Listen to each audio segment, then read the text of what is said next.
something that you'd consider like this is like beyond reproach. You can't challenge this thing, right? Like, is my whole world a fabrication that robots are putting in front of me, right? That kind of thing is deeply troublesome, and it makes a lot of people uncomfortable. Now, obviously, I would make the argument that in some cases it's good to make those challenges because it shows you that, when I say you, I don't mean you, it shows a person that, oh, well, actually, this is a thing that you're taking for granted, and it could be a different way, which is always good to be aware of.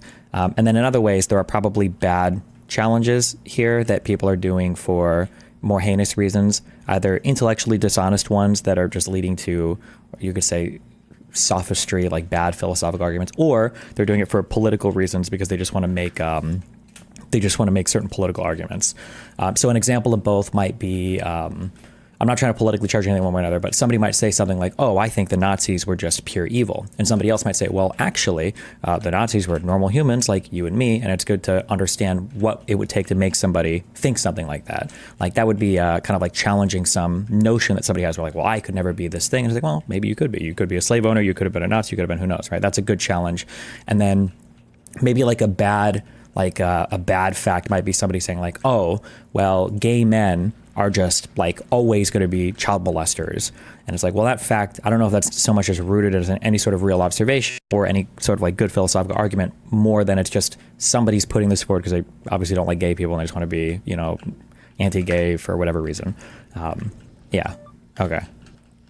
Yeah, no, I agree, because that's what's going to occur if we accept that whatever objective truth is beyond our reach. It's what we're striving for through science or objective understanding. It's that it's not, we don't necessarily have it, but it is there regardless. It's what we're trying to map onto through knowledge. So there's definitely going to be the improvement of how we map onto that. So there's always room for a conversation.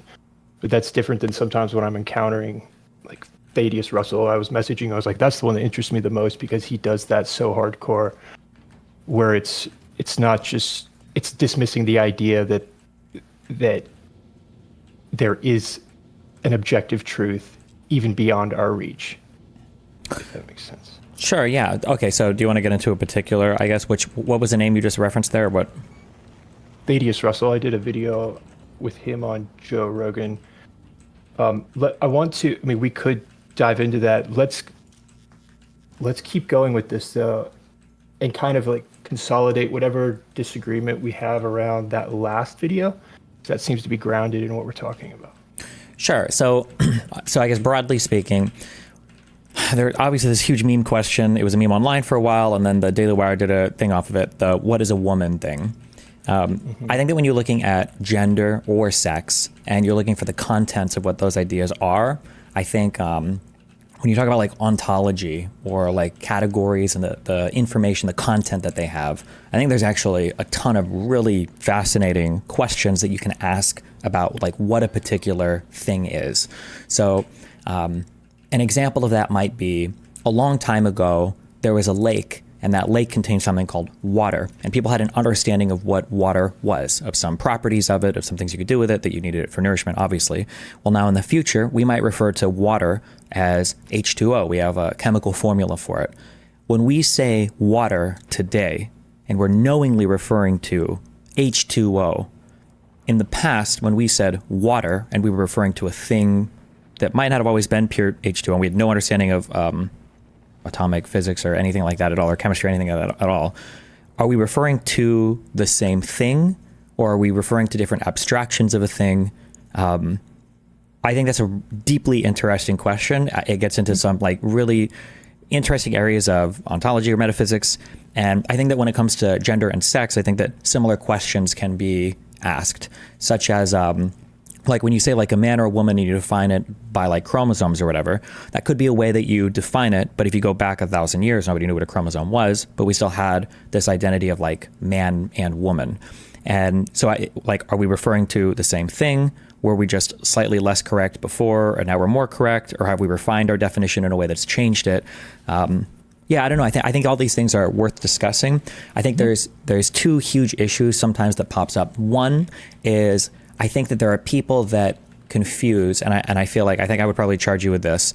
I think sometimes people will view something as being a social construct, or people will view something as being like a human created mind dependent category, and they'll confuse that with it being arbitrary or worthless, just like whatever.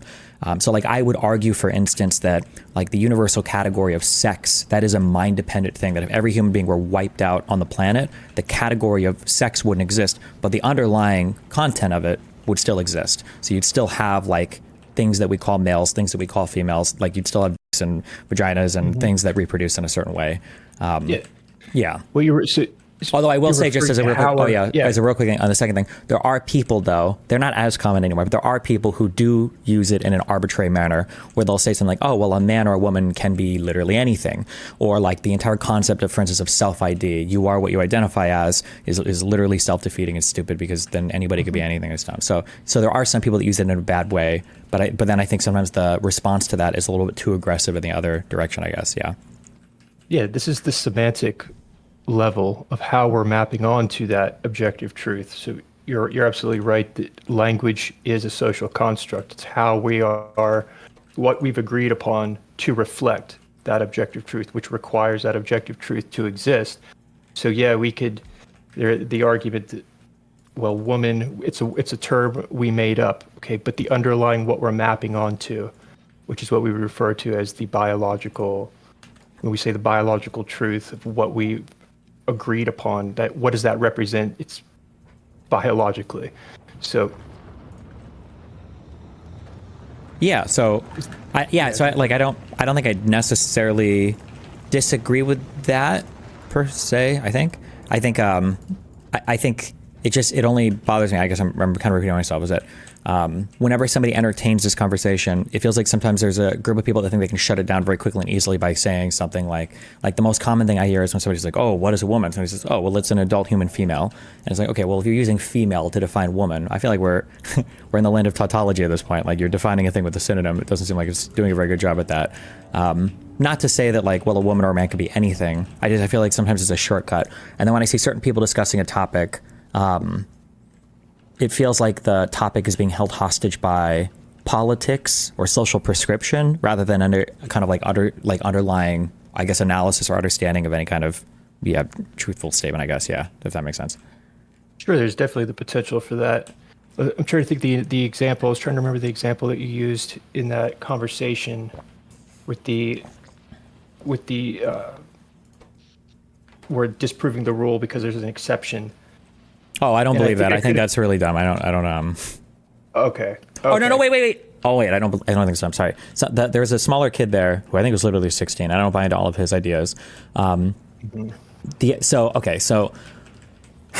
some rules can be disproven by exceptions, and other rules, an exception never proves a rule. I don't know where that idea came from, unless there's some logic that I'm unfamiliar with. But there can be some rules that can be disproven by exceptions. And I think that kid might have given an example of one. So if I say, for instance, we're working in a binary system and I see the number 2 pop up, well, we're not in binary anymore. Something else must be happening, right? So that would break that rule. Yeah, that's a more accurate analogy than what he was saying. So like if we were to say human beings are born with 5 fingers, well, some people are born without 5 fingers, but biologically speaking, is it accurate? Is it valid to say human beings have 5 fingers, even though there's not the potential for that?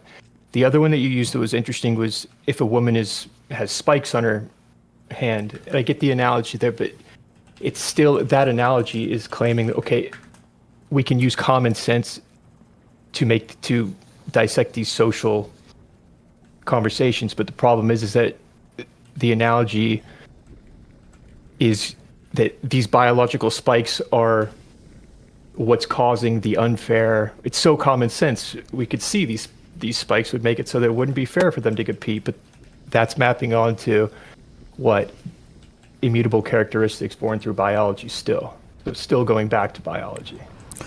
Yeah, it is. I just think it's good to analyze sometimes, like when we look at women's sports, like what's the point of the category? It seems like the point of the category is that there is a group of people that we want to have athletic representation for, and therefore we've created this category called women's sports. We do it for small people as well. It's called weight classes, right? So we have like different, and there's different types of like fighting and everything, depending on the weight class. But like we have weight classes as well to protect certain